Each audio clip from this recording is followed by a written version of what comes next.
कहानी शुरू होती है साल 4386 में। एक ऐसा टाइम जो शांत और खुशहाल था जब तक कि एक दिन एक लेवल 6 की जायंट फ्रॉग एक हेविली पॉपुलेटेड शहर पर अटैक नहीं कर देती। एक मैजिक स्क्वाड आता है और ग्रुप अटैक करके क्रीचर पर एक तगड़ा वार करता है। देख रहे लोग कॉन्फिडेंट होते हैं कि डीमन किंग भी ऐसे अटैक से नहीं बच सकता, लेकिन सब चौंक जाते हैं जब देखते हैं कि वो फ्रॉग तो अब भी जिंदा है और उल्टा काउंटर अटैक कर देता है। एक लड़का जो बाहर से नॉर्मल लगता है, उसको एरिया खाली करने को कहा जाता है, लेकिन वो अपने स्नैक्स में बिजी है, सो उसे कोई फर्क नहीं पड़ता। वो बच्चा किसी तरह बचा लिया जाता है और हमें बताया जाता है कि उस बंदे का नाम यी है, जिसने अकेले ही उस फ्रॉग को एलिमिनेट करके सिटी को बचा लिया। उसके नाम पर कई स्टैचूज बनाए गए और बताया गया कि आजकल के स्टूडेंट्स उतने इंप्रेसिव नहीं हैं। ये है न्यू स्कूल ईयर का पहला दिन और हमें मिलवाया जाता है एक फ्रेशमैन से, जो है हमारा मेन कैरेक्टर वैंग। वो स्कूल का सबसे कमजोर स्टूडेंट है और कुछ सीनियर्स उसके पास आते हैं ये कहने कि वो उसकी प्रोटेक्शन करेंगे, लेकिन बदले में पैसे मांगते हैं। असल में वो लोग उसे बुली करना चाहते हैं, लेकिन तभी एक मैजिक अटैक इस कॉन्फ्रंटेशन को तोड़ देता है। ये अटैक आया होता है एक पॉपुलर लड़की सनरो से, और सब हैरान रह जाते हैं कि एक फ्रेशमैन ने इतनी पावरफुल गोल्डन बीम लॉन्च की है। वो सीनियर बुलीज गुस्से में आ जाते हैं और सुनरो रूफटॉप से नीचे आकर उनको कन्फ्रंट करती है। डर के मारे वो बुलीज भाग जाते हैं और सुनरो वादा करती है कि वो हमेशा वांग को प्रोटेक्ट करेगी। लेकिन सब शॉक्ड हो जाते हैं जब वांग उसे थोड़े पैसे देता है और उसका ऑफर ठुकरा देता है। इसके बाद बताया जाता है कि स्टूडेंट्स एक मिस्टीरियस स्पिरिचुअल फोर्स टेस्ट देंगे, जिससे डिसाइड होगा कि वो किस क्लास में जाएंगे। सब अमेज्ड रह जाते हैं जब पता चलता है कि लेजेंडरी यी ही ये एक्सप्लेनेशन दे रहे हैं। वो कहते हैं कि जो सबसे बेस्ट स्टूडेंट्स होंगे वो जाएंगे एलीट क्लास में और सबको गुड लक विश करते हैं। पहला स्टूडेंट टेस्ट देने जाता है और सब स्टन्ड रह जाते हैं जब देखते हैं कि एग्जाम में 10 साल पहले वाला डीमन किंग है। लेकिन स्टूडेंट्स को बताया जाता है कि असली फ्रॉग तो स्कूल के नीचे सील है और ये बस उसकी स्पिरिचुअल फोर्स का एक रूप है। टेस्ट काफी सिंपल होता है। स्टूडेंट्स को अपनी पूरी फोर्स के साथ फ्रॉग के सिर पर वार करना होता है, क्योंकि हाई लेवल डीमन किंग्स आसानी से अटैकर की ताकत को फील कर सकते हैं। स्टूडेंट पूरी ताकत लगाकर फ्रॉग को मारता है, लेकिन वो वायलेंटली पीछे फेंक दिया जाता है और बाहर जा गिरता है। उसको स्पिरिचुअल फोर्स मिलती है सिर्फ 404 की और उसे ऑर्डिनरी लेबल किया जाता है। सनरो ध्यान से देखती है और समझती है कि डीमन किंग का स्पिरिचुअल फोर्स आज भी 5 अंकों से ऊपर है, चाहे वो सील्ड ही क्यों ना हो। स्टूडेंट्स और डीमन किंग के बीच का फोर्स गैप इतना बड़ा होता है कि स्टूडेंट्स आसानी से रिपेल हो जाते हैं। बहुत सारे स्टूडेंट्स को ऑर्डिनरी क्लास में भेज दिया जाता है और इंस्ट्रक्टर एक्सप्लेन करता है कि इस साल के स्टूडेंट्स पिछले सालों के मुकाबले बहुत वीक हैं, क्योंकि पहले स्टूडेंट्स की फोर्स 700 से 800 तक होती थी। आखिरकार एक स्टूडेंट चैन आता है जो इतना पीछे नहीं फेंका जाता और उसकी स्पिरिचुअल फोर्स निकलती है 938, जिससे वो चला जाता है एलीट क्लास में। कुछ और स्टूडेंट्स आते हैं, लेकिन कोई भी चैन से ऊपर नहीं जाता। फिर हमें फ्रॉग की सोच सुनाई जाती है। वो कहता है कि हर साल स्टूडेंट्स के लिए पंचिंग बैग बनते बनते थक गया है। पिछले 10 सालों में उसने स्टूडेंट्स के अटैक्स से थोड़ी एनर्जी अब्सॉर्ब कर ली है और अब वो सील तोड़ने की सोच रहा है। सनरो की बारी आती है टेस्ट देने की और उसके क्लासमेट्स को फुल कॉन्फिडेंस होता है कि उसका स्कोर शानदार होगा।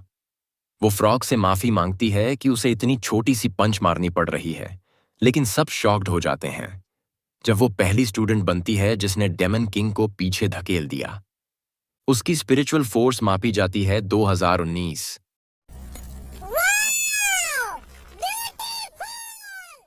लेकिन तभी उसे एक अजीब फीलिंग आती है जब वैंग उसके पास से गुजरता है टेस्ट देने के लिए। बाकी स्टूडेंट्स उसका टेस्ट देखने में इंटरेस्ट नहीं लेते, क्योंकि वो पूरे स्कूल का सबसे वीक स्टूडेंट है। वैंग सोचता है कि 400 स्कोर ही काफी होगा ऑर्डिनरी क्लास में जाने के लिए।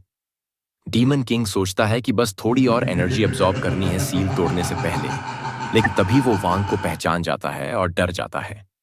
फ्लैशबैक में दिखता है कि डीमन किंग ने कभी लेजेंडरी यी को आसानी से हरा दिया था, लेकिन तभी एक छोटा लड़का आता है और उसकी जान की बाजी लगाता है, लेकिन वो अपनी जान नहीं देता, बल्कि डीमन किंग को एक जोरदार किक मारता है और बोलता है कि उसे स्नैक्स खाते वक्त परेशान होना पसंद नहीं। अब साफ होता है कि वैंग ही वो बच्चा था जिसने बचपन में डीमन किंग को हराया था। अब वो अपनी ताकत को बिल्कुल मिनिमम तक लिमिट करता है और शो करने की कोशिश करता है कि वो सच में पूरी कोशिश कर रहा है। वो एक बहुत ही वीक सा बैटल क्राई देता है और जैसे ही वो अटैक करता है, एक एनर्जी बर्स्ट सब कुछ छुपा देता है। डीमन किंग डिफीट हो जाता है और स्क्रीन पे एक रिडिकुलस सा स्पिरिचुअल फोर्स स्कोर दिखता है। सब डिसबिलीफ में होते हैं कि स्कूल का सबसे कमजोर स्टूडेंट फ्रॉग को मार देता है, लेकिन वैंग जानता है कि उसने क्रीचर को छुआ भी नहीं। एक स्टूडेंट हैगो सोचता है कि जरूर सनरो ने डीमन को वीकन कर दिया था और वांग ने बस उसकी लास्ट हेल्थ को खत्म किया। लेकिन सच में डीमन किंग अपनी मौत फेंक करके स्पिरिचुअल बॉडी में बदल कर भाग जाता है। किसी को भी कुछ ठीक से नहीं पता, लेकिन इंस्ट्रक्टर डिसाइड करता है कि वैंग को इलीट क्लास में भेजा जाएगा। बाद में हम देखते हैं कि इलीट क्लास को मिस पैन पढ़ा रही हैं और पहली लेसन है समनिंग पर।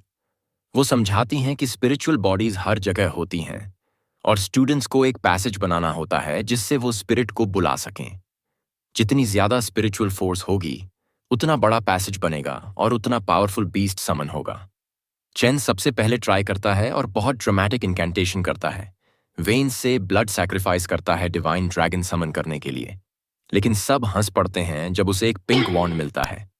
हेगो और बाकी स्टूडेंट्स भी फेल हो जाते हैं, लेकिन सब अमेज्ड होते हैं जब सनरो एक पेट जैसा स्पिरिट समन करती है। बाहर से वो हम्बल दिखती है, लेकिन अंदर से फ्रस्ट्रेटेड है कि वो पावरफुल बीस्ट समन नहीं कर पाई। मिस पैन नोटिस करती हैं कि वांग ने शायद लेसन समझा ही नहीं और फिर से समझाने का ऑफर देती हैं। लेकिन वैंग डिसाइड करता है कि अब टाइम आ गया है उन्हें दिखाने का।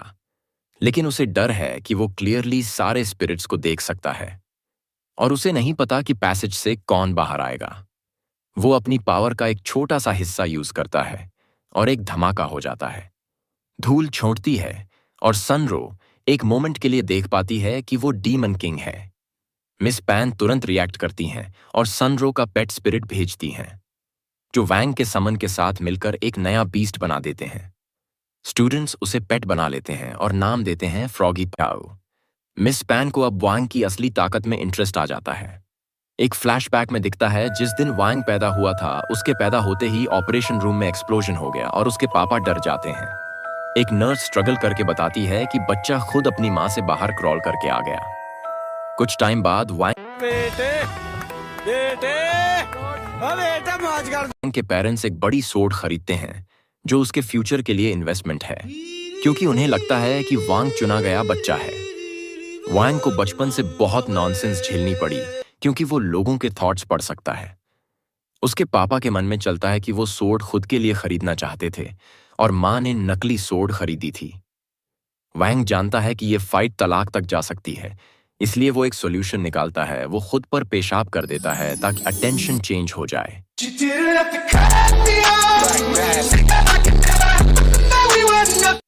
और ये ट्रिक काम कर जाती है। तभी से उसने डिसाइड किया कि अपनी इमेंस पावर्स छुपा कर रखेगा। लेकिन 6 साल की एज में गलती से फ्रॉग को मार बैठता है और उसके पेरेंट्स सब देख लेते हैं। उन्हें डर लगता है कि कहीं गवर्नमेंट एक्सपेरिमेंट्स ना करे, इसलिए वो सब सीक्रेट रखते हैं। पेरेंट्स पूरी लाइफ उसकी पावर कंटेन करने की कोशिश में लगे रहते हैं, लेकिन अब वो टीनेजर बन चुका है और स्टील यूटेंसिल्स भी उसके पास आते ही टूट जाते हैं। उसकी मां चाहती है कि वो एक नॉर्मल लाइफ जिए और वैंग सोचता है कि ये सब प्रूफ है कि उसे अपनी ताकत छुपानी ही पड़ेगी। वो सोशल गैदरिंग्स और फैंसी प्लेसेस से भी दूर रहता है, सिवाय जब बात हो ड्राई नूडल्स की। एक दिन एक आदमी पूरी दुकान खरीद लेता है और कहता है कि जो भी सनरो को वोट देगा उसे आइटम फ्री में मिलेगा। स्टूडेंट्स अग्री नहीं करते, लेकिन सनरो आती है और अपनी चार्म से सबको मना लेती है। चेन रेजिस्ट करता है और कहता है कि फेयर इलेक्शन होना चाहिए। वांग कहता है कि वो 5 वोट्स देगा अगर उसे 5 पैक ड्राई नूडल्स मिले। सनरो मान जाती है और सोचती है कि वांग ने सबके खिलाफ जाकर उसकी हेल्प क्यों की। उसकी चार्म और वांग की एग्जाम्पल देखकर सब मान जाते हैं। चेन फिर भी अपोज करता है, लेकिन सनरो उसे ड्रिंक देती है और गार्ड नोटिस करता है कि वो एक एबिलिटी यूज कर रही है, आर्ट ऑफ सेडक्शन। ये स्पेल सभी फ्रेशमैन पर डालती है और वो सब इसके कंट्रोल में आ जाते हैं। सनरो वांग को ढूंढती है लेकिन वो जा चुका होता है। उसका गार्ड उसे वो गोल्डन पिल देता है जो वांग छोड़ गया था। असल में वांग के पास सिर्फ एक वोट था लेकिन वो 5 नूडल्स ले गया था। गिल्ट में उसने वो पिल उसे दे दी जो उसे खुद खानी पड़ती थी। अगले क्लास में आर्ट ऑफ सिडक्शन सिखाई जाती है जो माइंड कंट्रोल के लिए यूज होती है, लेकिन सिर्फ उसी पर कास्ट हो सकती है जिसने कास्टर से कोई गिफ्ट लिया हो। वांग समझ जाता है कि सनरो ने गिफ्ट क्यों दिए थे और खुश होता है कि उसने पिल दे दी। सनरो सोचती है कि शायद वांग उसे पसंद करता है और उसे स्ट्रॉन्गर बनाने के लिए ये पिल दी है। लेकिन वांग तो बस नूडल्स के लिए थैंक यू कहना चाहता था और शॉक्ड रह जाता है जब देखता है कि सनरो ने वो पिल खा ली। इंस्ट्रक्टर बताता है कि स्पिरिचुअल फोर्स खत्म होने से भी स्पेल टूट जाती है और सनरो कोलैप्स कर जाती है। उसे फ्रंट में बुलाया जाता है डेमो के लिए, लेकिन वो गिर जाती है। तब वैंग उसे बचाता है और डेमो करता है। इंस्ट्रक्टर इम्प्रेस्ड होता है।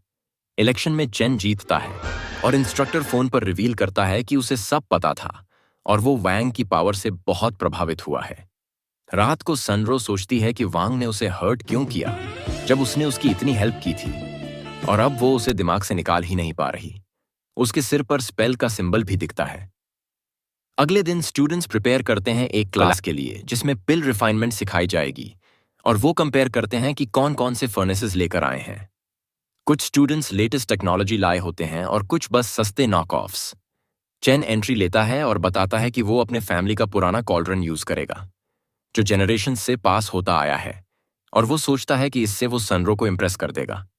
लेकिन जैसे ही सनरो आती है वो उसे पूरी तरह इग्नोर करती है और सीधे वांग को बुलाती है। म्यूजिक।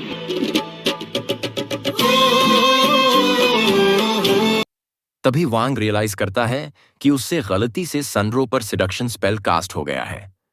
अब उसके पास सबसे रिच और पॉपुलर लड़की सनरो पूरी तरह कंट्रोल में होती है, लेकिन वांग सिंपली स्पेल तोड़ देता है और वहां से चला जाता है। मिस पैन बताती हैं कि पिल्स बनाना इजी लगता है बट एक्चुअली बहुत मुश्किल होता है। क्लास शुरू होते ही स्टूडेंट्स हर इंस्ट्रक्शंस फॉलो करने में स्ट्रगल करते हैं, लेकिन हागो कॉन्फिडेंट होता है क्योंकि ये उसकी स्पेशलिटी है। वो सनरो को नो इट ऑल मानता है लेकिन चौंक जाता है जब देखता है कि उसने अपने घर का इंडस्ट्रियल रिफाइनिंग मशीन क्लास में ले आई है। और भी ज्यादा शॉकिंग तब होता है जब वैंग अपने हीटिंग सोर्स के तौर पर एक माइक्रोवेव यूज करता है। हेगो प्राउडली दिखाता है अपना एंटीक फर्नेस और फ्रॉगी बताता है कि ये एक्चुअली एक स्पिरिट क्रीचर है, लेकिन वैंग उसे चुप करवा देता है। एक एक्सप्लोजन होता है और रिवील होता है कि चेन में पेशेंस नहीं था और उसका अटेम्प्ट फेल हो गया। वो डिसअपॉइंटमेंट में भाग जाता है। अब प्रोजेक्ट्स को 7 घंटे के लिए सेट होने दिया जाता है और इस बीच डीमन किंग भूखा महसूस करता है क्योंकि उसने बहुत टाइम से कोई स्पिरिचुअल पेट नहीं खाया। वो स्ट्रेंथ गैदर करना चाहता है अपने पुराने रूप में लौटने के लिए, लेकिन वैंग पहले से एंटिसिपेट करता है कि फ्रॉगी कुछ करने वाला है। फ्रॉगी सोचता है कि उसने वैंग को धोखा दे दिया है, लेकिन प्राइस चुकानी पड़ती है। जब उसे पता चलता है कि वो गलत था, उसी सुबह दिखाया जाता है कि चेन अपने पापा से कॉल्ड्रन मांगता है और वो बताते हैं कि ये उनकी जनरेशंस पुरानी फैमिली ट्रेजर है और वार्निंग देते हैं कि शेम मत लाना। चेन अपनी हार से भागने की कोशिश करता है, लेकिन एग्जॉस्शन हेलुसिनेट करने लगता है। जब सनरो उसे इग्नोर करती है और उसे रिजेक्ट कर देती है तो उसका दिमाग डार्क हो जाता है और एक माइंड डेविल उसे पोजेस कर लेता है। उधर वांग वॉशरूम से बाहर आता है और उसके पास होता है हागो का फर्नेस। वो एक्सप्लेन करता है कि फ्रॉगी ने उसे निगल लिया था और वो बस उसे साफ कर रहा था, लेकिन हागो को उसकी बात पर भरोसा नहीं होता और वो उसे अटैक करता है, लेकिन वांग आसानी से बच जाता है और अटैक गलती से पोजेस्ड चेन को लग जाता है। वांग उसे वीक पोजेशन से क्लेंस करने की कोशिश करता है, लेकिन तभी हेगो कहता है कि किसी को पता नहीं चलना चाहिए कि उन्होंने क्या किया। हेगो बताता है कि जो लिक्विड उसने बनाया था वो सिर्फ बाहरी यूज के लिए था और बस हल्का रैश देता, लेकिन चेन ने उसे पी लिया है और अब उसकी जान को खतरा है। वैंग जानता है कि ये इतना सीरियस नहीं है, लेकिन कैजुअली हेगो का ऑफर एक्सेप्ट कर लेता है कि वो कॉल्ड्रन भूल जाएगा अगर वो उसे एंटीडोट बनाने दे। कुछ एफर्ट के बाद सब तैयार हो जाता है, बस 4 घंटे इंतजार करना होता है। लेकिन तभी हेगो रियलाइज करता है कि सब लोग वापस आने वाले हैं। फ्रॉगी चुपके से कॉल्ड्रन को खाने की कोशिश करता है, लेकिन रोक दिया जाता है। हेगो देखता है कि प्रोसेस अनयूजुअली फास्ट हो गया है और फ्रॉगी से दोबारा अपनी एबिलिटी यूज करवाता है। फ्रॉगी एक्सप्लेन करता है कि उसकी स्पिरिचुअल फोर्स टाइमलाइंस को स्पीड अप या रिवर्स कर सकती है। फ्रॉगी सोचता है कि अब सब उसकी रिस्पेक्ट करेंगे, लेकिन सरप्राइज होता है जब सब लोग उसे यूज करने का प्लान बनाते हैं। फिर हेगो उसे एंटीडोट के टेस्ट सब्जेक्ट की तरह यूज करता है और ये सक्सेसफुल होता है। चेन को एंटीडोट दिया जाता है, लेकिन ये काम करेगा दिन के एंड तक और सब लोग क्लास में वापस आ चुके हैं। हागो घबरा जाता है, लेकिन वैंग सब संभाल लेता है। हैगो सबको डिस्ट्रैक्ट करने की कोशिश करता है, लेकिन उसकी एक्टिंग बहुत पुअर होती है। तभी पता चलता है कि वैंग ने चेन की बॉडी हटा दी थी। मिस पैन स्टूडेंट्स के प्रोजेक्ट्स चेक करना शुरू करती हैं और हागो प्रिपेयर करता है वर्स्ट के लिए, क्योंकि उसका कॉल्ड्रन खाली होता है। लेकिन वो शॉक्ड रह जाता है जब मिस पैन उसमें से एक परफेक्ट गोल्ड पिल निकालती हैं और हागो रियलाइज करता है कि उसका सच्चा दोस्त वैंग ने शायद अपनी बनाई पिल उसमें रख दी होगी। लेकिन तभी उसे चिंता होती है कि अब वांग का माइक्रोवेव खाली होगा। फिर मिस पैन वांग का प्रोजेक्ट चेक करती हैं और सरप्राइज होती हैं जब उसमें से भी कुछ निकलता है। हैगो गेस करता है कि वांग ने चेन की बर्न्ट पिल अपने माइक्रोवेव से निकालकर उसकी जगह अपनी पिल रख दी होगी। वो इमोशनल हो जाता है जब उसे लगता है कि वांग ने उसके लिए इतनी मेहनत की। लेकिन रिवील होता है कि उसकी सारी असम्पशंस गलत थीं। असल में हैगो के कॉल्ड्रन से पिल कभी निकाली ही नहीं गई थी। वो दिन भर में वैसे ही रेडी हो गई थी और वांग का माइक्रोवेव प्रोजेक्ट तो पूरी तरह फेल हो गया था। बाद में चेन उठता है और हैगो बताता है कि उन्होंने उसका कॉल्ड्रन रिपेयर कर दिया है। चेन बहुत थैंकफुल होता है और यहीं ये वीडियो खत्म होती है। याद रहे, लाइक और सब्सक्राइब जरूर करें और अगली बार फिर मिलते हैं।